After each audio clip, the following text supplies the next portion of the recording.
আসসালামু আলাইকুম everyone. So আজকে আমরা আরেকজন অ্যাপ্লিকেন্টস নিয়ে আসছি, যিনি হচ্ছে মার্সেন্ট থেকে আমাদের ফার্স্ট ভিসা পাইছে রুবায়েত ভাই। আর রুবায়েত ভাই হচ্ছে কিয়াংডং ইউনিভার্সিটি থেকে এআই সাবজেক্টে ভিসা পেয়েছে, আর্টিফিশিয়াল ইন্টেলিজেন্সে।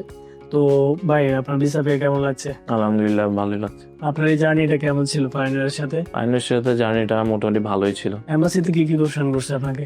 এমবাসিতে কোশ্চেন করছে যে কোন ইউনিভার্সিটি, কোথায় যাচ্ছি, তারপর আমার ব্যাচেলর সম্পর্কে জিজ্ঞেস করছে। ব্যাংক স্টেটমেন্ট কত ছিল আপনার?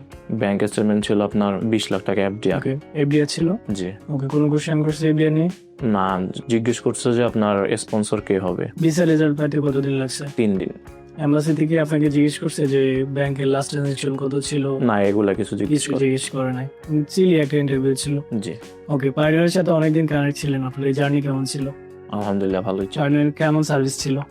হ্যাঁ, ভালোই আলহামদুলিল্লাহ। আমাদের এখান থেকে নেক্সট যারা স্টুডেন্টরা হচ্ছে অ্যাপ্লাই করতে চায় তাদের জন্য কোনো পরামর্শ আছে? পরামর্শ হচ্ছে যে সবকিছু ঠিকঠাকই হয়। সো কিয়াংডং ইউনিভার্সিটিতে আপনার আমাদের আসলে ভালো একটা কমিউনিটি আছে কিয়াংডং ইউনিভার্সিটিতে। আই হোপ তাদের সাথে মিলেমিশে আপনি আপনার ফিউচার ভালো করতে পারবেন। ইনশাআল্লাহ। Thank you.